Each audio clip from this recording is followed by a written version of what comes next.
अब आदिल साहब, मैं सबसे पहले जरा ये एक तो अल्लाह ताला सेहत दे आपको, आपको चोट लग गई गालिबन, आप तलाल चौधरी साहब की वो प्रेस कॉन्फ्रेंस कवर करने गए थे। मुझे सिर्फ ये बताइएगा कि ये आफरीदी साहब का ये जो उनका उनका उनकी दलील है कि क्योंकि मेरी वफाक में हुकूमत नहीं है तो मेरे साथ तो कोई एविडेंस शेयर नहीं किया हो, नहीं मुझे पता, तो हर किसी को पता है, दुनिया को पता है, तो क्या आफरीदी साहब हैसियत वज़ीर आला ये उनका गिला दुरुस्त है कि भाई अगर अफगानिस्तान आपके खिलाफ इस्तेमाल हो रही है उसकी सरजमीन, तो मुझे बताना चाहिए, मुझे पता होना चाहिए, या मेरे साथ सबूत शेयर करने चाहिए? क्या वाकई सबको पता होना चाहिए, या सबको ऑलरेडी पता है कि अफगानिस्तान पाकिस्तान के खिलाफ दहशतगर्दी के लिए इस्तेमाल होता है? देखिए, अगर सुहेल अफरीदी ये बात कर रहे हैं तो फिर उन्होंने इस बात से पहले, बहुत पहले, उन्होंने स्टेट की पॉलिसी की मुखालिफत किन बुनियादों पर की? जाहिर है उनके पास कोई शहादतें थी, कोई एविडेंसेस उनके पास मौजूद थे, तभी वो अपनी एक अलग लाइन लेकर चल रहे थे और अभी तक चल रहे हैं। लेकिन इसके साथ साथ वफाकी हुकूमत ने भी अपनी ज़िम्मेदारियों को पूरी तरह पूरा नहीं किया। जिस तरह के नेशनल एक्शन प्लान के हवाले से कि सूबों और वफाक की मुशावरत की सिफारिशें थी, तो उसमें कितने मीटिंग्स हुए, कोऑर्डिनेशन कहाँ तक पहुँची?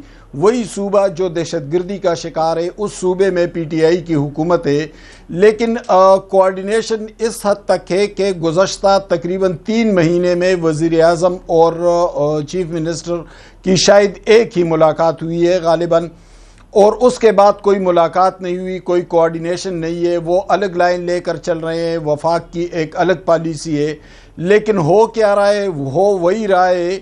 अभी थोड़ी देर पहले जब तलाल चौधरी साहब प्रेस कॉन्फ्रेंस कर रहे थे तो उनका लहजा भी बहुत तुर्श था।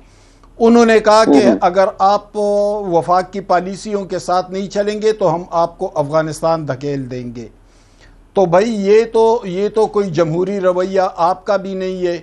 मियां नवाज शरीफ साहब के वोट को इज्जत दो का बयानिया इस वक्त कहाँ पर है? मैंने ये सवाल उनसे पूछा भी कि 4 करोड़ पुख्तूनों ने उनको मैंडेट दिया है, तारीख़ का सबसे बड़ा मैंडेट उनको मिला है। उनकी गलतियां, उनकी नाकामियां, उनकी करप्शन, ये तमाम बातें हक बजानिब है हम कि अगर हम ये बातें कर रहे हैं, लेकिन इसका ये मतलब तो नहीं है कि हम एक मैंडेट रखने वाली जमात के साथ इस तरह का रवैया अपना ले। दूसरी तरफ आप देखें तो पीटीआई वालों को इसकी कोई फिक्र नहीं है कि सूबे में क्या हो रहा है। कभी चीफ मिनिस्टर लाहौर भागता है, कभी कराची भागता है। हद दर्जा गैर जिम्मेदाराना रवैया है और कोई कोऑर्डिनेशन नहीं है। सूबे के अमन व अमान पर उनकी कोई तवज्जो नहीं है। वो अमूमी तौर पर सूबे से बाहर होते हैं। तो मुनीब साहब, जब ये सूरत हाल हो तो फिर आप खुद अंदाज़ा लगा लें कि सूबा जो जिस बदमनी, जिस दहशतगर्दी का शिकार है, तो वहाँ पर सूरत हाल किस तरह बेहतर हो जाए। अच्छा, बट इशारा साहब, मसला यहाँ ये है कि सूबे के वज़ीर आला का इस वक्त जो प्रायोरिटी है वो तो उनकी हुकूमत खुद कहती है कि इमरान खान साहब की रिहाई है, लेकिन क्या जो मौक़िफ़ उन्होंने अपनाया है ये दहशतगर्दी के ऊपर कि अफगानिस्तान के खिलाफ अगर सबूत है तो दिए जाए, अगर अक़वाम मुत्तहिदा, रशिया, चाइना और दीगर जो सेंट्रल एशियन स्टेट जो कि एडजॉइनिंग स्टेट्स हैं, अगर वहां की जो मौक़िफ़ है वो मौजूद है, अगर अक़वाम मुत्तहिदा की रिपोर्ट के अंदर ये मौजूद है कि पाकिस्तान के खिलाफ फितना उल खारिज, BLA, TTP, ये सारे अफगानिस्तान के अंदर इनकी आमाजगाह है जो कि पाकिस्तान के खिलाफ इस्तेमाल होती है, तो क्या वाकई आफरीदी साहब का ये मौक़िफ़ दुरुस्त है कि जी मुझे ये इसके सबूत हमें दें? नहीं, ये तो मेरा ख्याल है उनके बयान का एक ही पोर्शन है।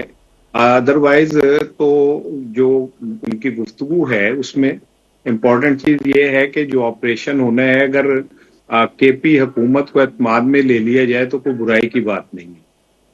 तो मैं भी नहीं समझता कि इसमें क्या बुराई है। अगर आपने जिस जगह पे ऑपरेशन करना है और जिस अवाम को इस ऑपरेशन को से गुजरना है, तो वहां के अगर इलेक्टेड गवर्नमेंट को एतमाद में ले लिया जाए तो कोई कबाहत वाली बात तो नहीं है और ले लेना चाहिए। जहां तक अफगानिस्तान के सबूतों का ताल्लुक है तो उसमें तो वो बिल्कुल मेरा कोई ढकी छुपी राय नहीं है कि अफगानिस्तान में दुनिया के रजिस्टर्ड 26 दहशतगर्द तंजीमें जो हैं वो पूरी दुनिया मानती है कि वहां मौजूद हैं और ये भी, इसमें भी कोई शक नहीं है कि अफगानिस्तान की दरअंदाजी कोई ढकी छुपी बात नहीं है। पाकिस्तान में वो मुसलसल दहशतगर्दी कर रहा है। लेकिन मैं समझता हूं कि अगर क्या कहते हैं, थोड़ा सा एतमाद साजी हो जाए तो ना, मेरा ख्याल है कि सेम केपी में इतनी जरूरत है या किसी और में जरूरत है कि वो पाकिस्तान के लिए अगर ऑपरेशन बेहतर है तो उसके लिए उसमें रुकावट डाले, ना वो उनको वो ऐसा करना चाहिए उन्हें। लेकिन जो लोग ये सब कुछ फैसले कर रहे हैं, जैसे उन्होंने कल परसों कराची में कहा, देखिए इस बात के तो हम अग्री करते हैं ना कि अगर खैबर पख्तूनख्वा में जो ऑपरेशन है इंटेलिजेंस बेस्ड ऑपरेशन, उसमें सूबाई हुकूमत को ऑन बोर्ड लेना चाहिए, वफाकी हुकूमत को सूबाई हुकूमत से एंगेज करना चाहिए। ये बात तो मैं, हमाद हसन साहब, हम सब यही कहते हैं कि ये एक दुरुस्त मौक़िफ़ होगा। लेकिन जिस तरह आपने खुद अभी बयान किया कि वहां पर 26 दहशतगर्द तंजीमें मौजूद है अफगानिस्तान के अंदर, तो मैं आप या हमाद हसन साहब हम उतने ही हैरान होंगे कि अगर वो ये कह रहे हैं कि जी उसके सबूत कहां हैं कि वो पाकिस्तान के खिलाफ दहशतगर्दी करते हैं। आप अगर ज्यादा पुरानी बात ना कीजिए, आप जो एपीएस का हमला था अगर आप वहीं से शुरू कर लें तो आपको खुद पता लग जाएगा कि पाकिस्तान में दहशतगर्दी कहां से हार्बर होती है। तो क्या आपके नजदीक आफरीदी साहब का ये मौक़िफ़ तहरीक इंसाफ के लिए ज्यादा मसाइल नहीं पैदा करना? नहीं, मसाइल तो उनके लिए पहले ही बहुत सारे हैं, कौन सा कोई इस बयान से नया मसला पैदा हो जाएगा। अब मुझे तो ये लग रहा है कि आने वाले दिनों में सुहेल आफरीदी साहब के खिलाफ इतना सख्त घेरा तंग हो रहा है कि उनका सूबे से बाहर निकलना शायद मुश्किल हो जाए। और जिस तरह उनके फोरेंसिक, पंजाब की फोरेंसिक लेबोरेटरी ने उनको वो साबित किया है, मुझे तो मामलात और किसी और तरफ जाते नजर आ रहे हैं। लेकिन इसके बावजूद भी, अभी मैं आज खबर पढ़ा था, मुझे नहीं पता कंफर्म है या नहीं, कि स्पीकर केपी ने कोर कमांडर साहब से कहा कि इस पे दहशतगर्दी पे ब्रीफिंग दे दें।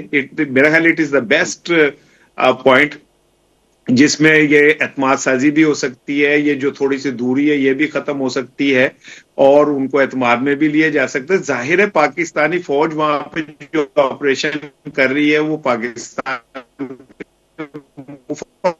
में कर रही है, वहां हमारे जवान शहीद, वो माए, उनको सलाम मैं पेश करता हूं। तो अगर इस मामले को इस तरह कर लिया जाए कि हुकूमत भी आपके पीछे खड़ी हो जाए और क्या कहते हैं केपी अवाम भी खड़ी हो जाए, तो ये ज्यादा मजबूत ऑपरेशन हो जाएगा। और कल कराची में उन्होंने सीएम से जब सवाल हुआ तो उन्होंने कहा कि जब उनसे कहा कि आप ऑपरेशन की इजाजत क्यों नहीं देते, तो उनका मुझसे पूछा किसने, मुझे कोई रिटर्न कोई आया हो, किसी ने राब्ता किया हो, तो गेंद उनके कोर्ट में फेंकने में हर्ज भी कोई नहीं है।